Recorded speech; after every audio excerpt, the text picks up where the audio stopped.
Welcome back to Count Me In, IMA's podcast about all things affecting the accounting and finance world.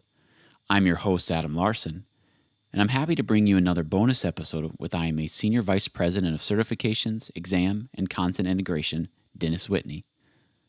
Last December, I had the chance to sit down with Dennis, and he talked about the changes to the CMA exam. This time around, Dennis spoke with Mitch, and they discussed how IMA and CMAs can make a difference through this time of need. Dennis also shared updates on CMA testing centers, exam windows, and pass rates. Keep listening to hear what IMA has been doing to support its candidates and the value CMAs have had for their organizations.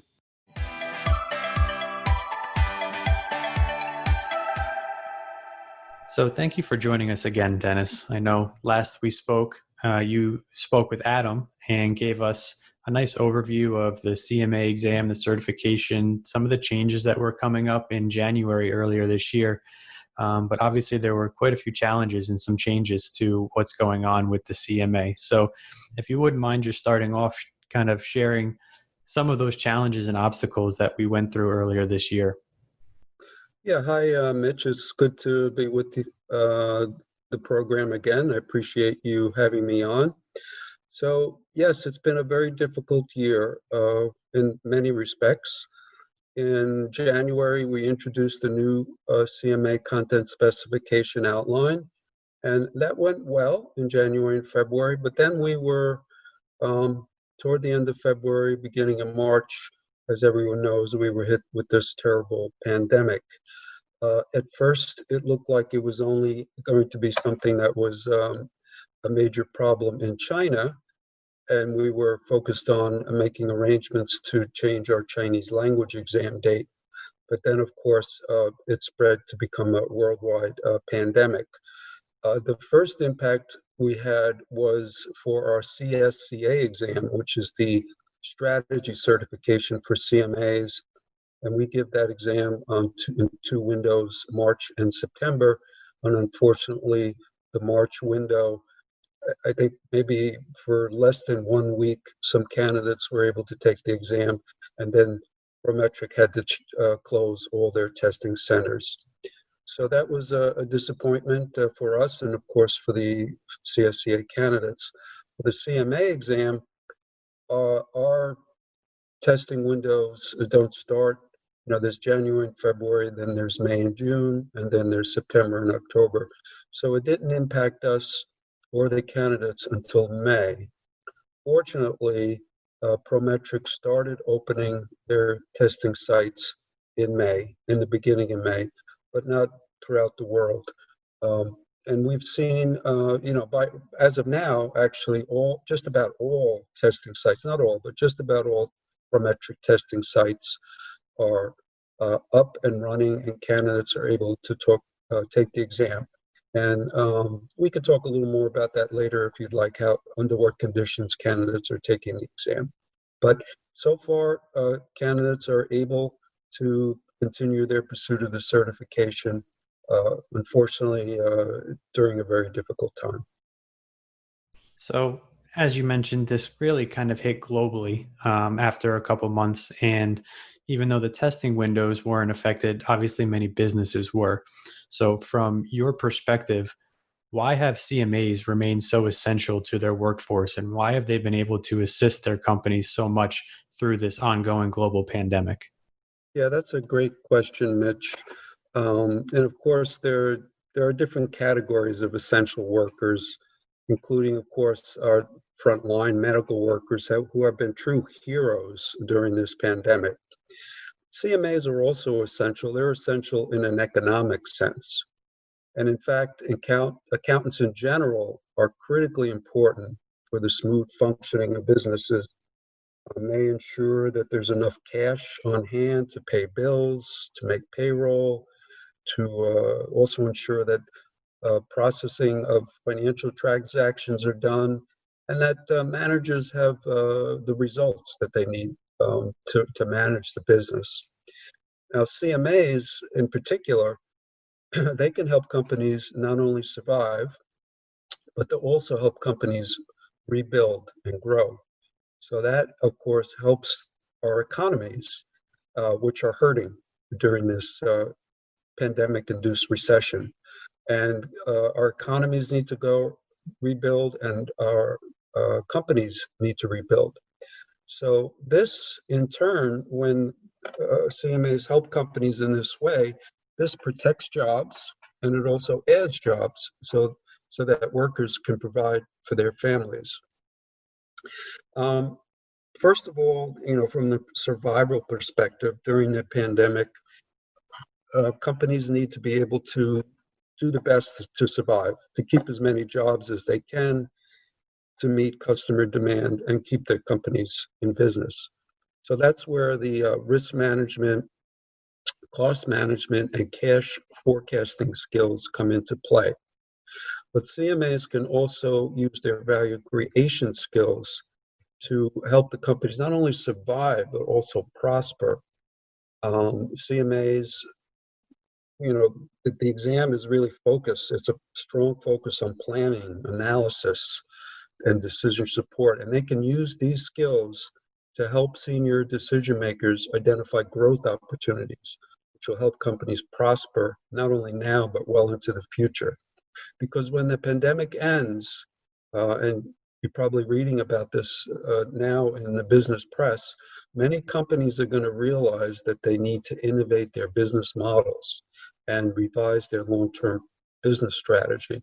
So CMAs can be the trusted business advisors that they need to help guide the way in doing that. I think there's a pretty good connection also to, the last time you did an episode with us, you discussed the updated learning outcome statements and the different changes that went into the CMA exam, incorporating a lot of the technology and the analytics.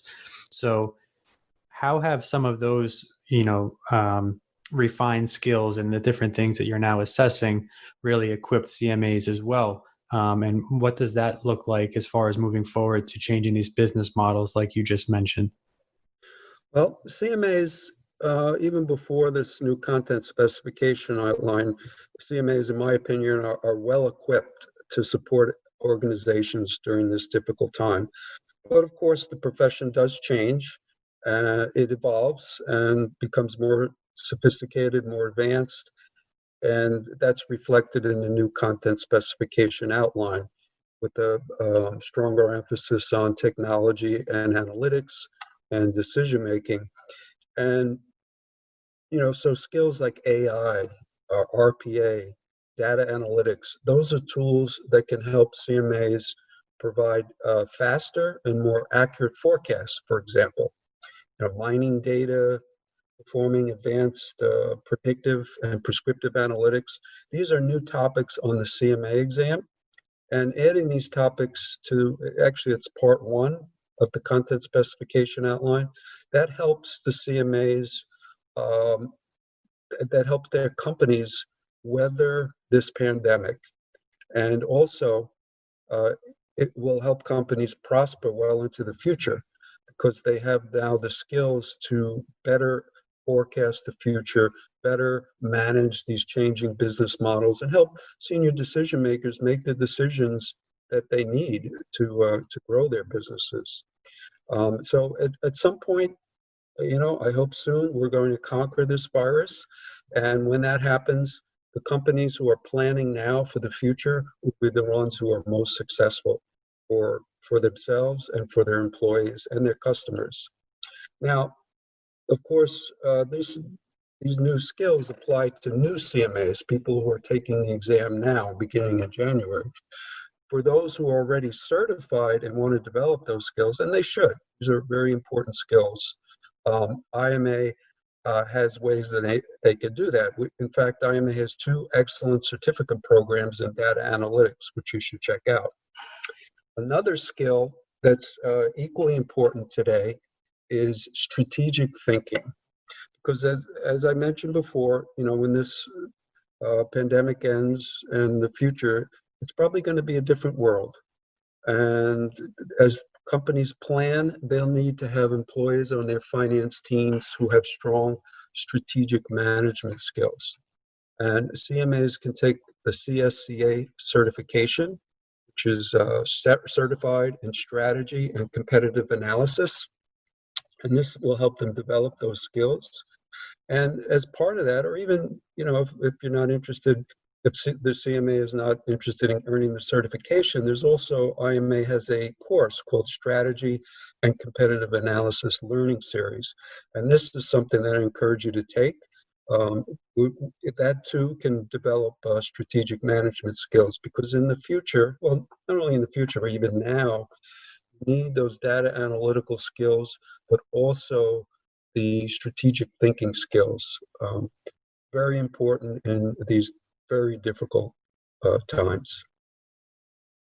So you've mentioned both exams now that IMA offers and the different certifications. Obviously, we're looking to support the members, and you just gave a lot of great resources.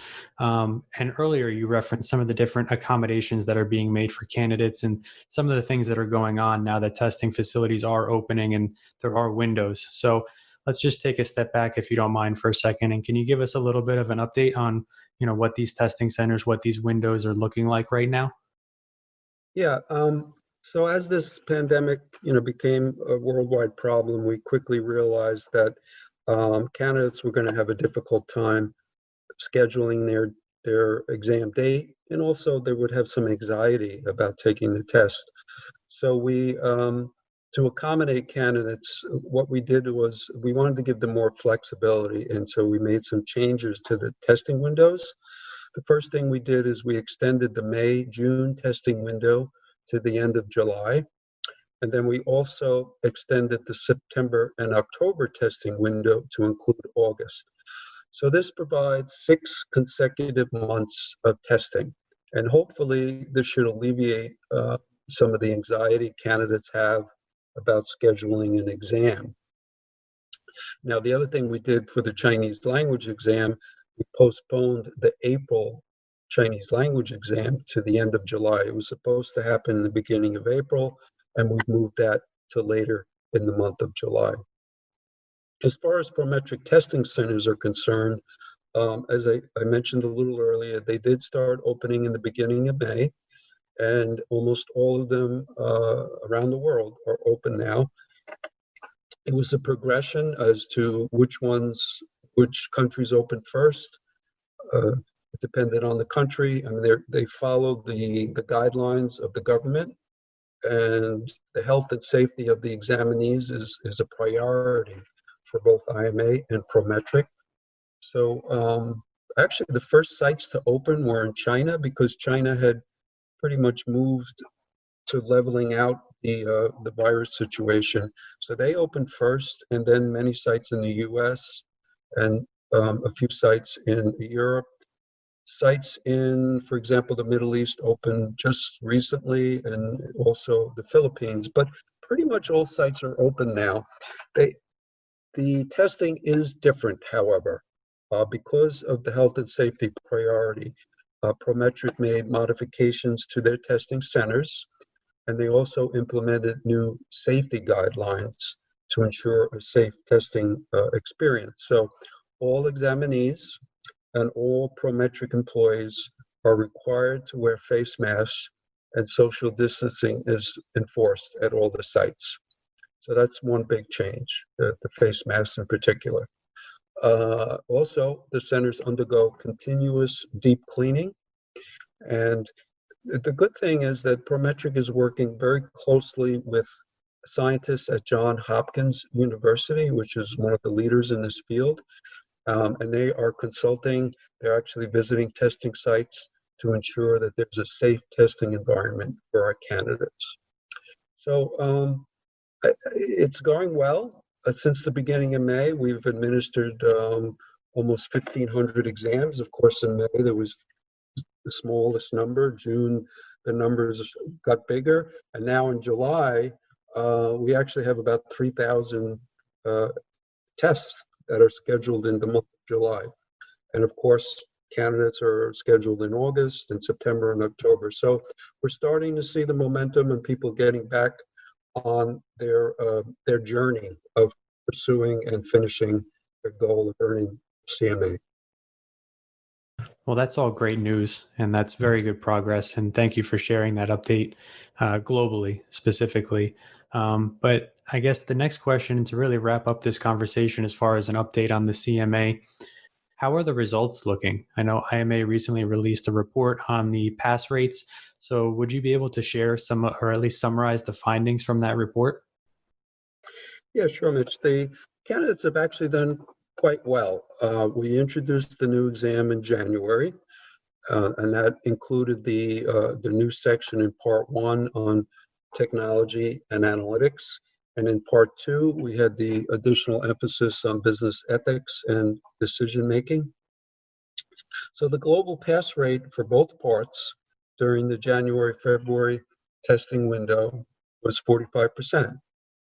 Now, for Part 1, this is actually an increase from the 35% pass rate that we've been averaging over the last several years.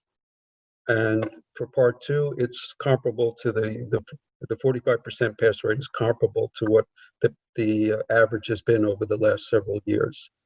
So in Part 1, where the pass rate increased, that's where we have the new technology and data analytics content domain. So to me, this shows that the candidates understand the importance of the subject matter. They really want to learn it. Of course, it's all about passing the test, but it's also about learning, and getting the skills you need for the job. So they understand the importance of the subject matter. And also, I think the review course providers have done a good job. They're preparing the candidates with their learning material and the instructors in the live or online courses. And then, of course, it also shows that the candidates studied hard. And, the CMA exam is definitely something that can be passed, but you do have to study. It's a rigorous exam. You have to put in the time, and it really does show that candidates have studied hard. Now, you can't really project these pass rates into the future, but it's encouraging. And, we will look at the pass rates again after we finish this testing window of May, June, and now it's been extended to the end of July. So far, looking at the May results, they look pretty good. So it is very encouraging. And just as an aside, Mitch, we've also received a lot of positive feedback from not only our candidates, but from other stakeholders, corporate executives, CFOs, controllers, that this was really an important change to the exam, adding the new content on technology and analytics. It really matches well with where the finance team needs to be today. This has been Count Me In, IMA's podcast, providing you with the latest perspectives of thought leaders from the accounting and finance profession. If you like what you heard and you'd like to be counted in for more relevant accounting and finance education, visit IMA's website at www.imanet.org.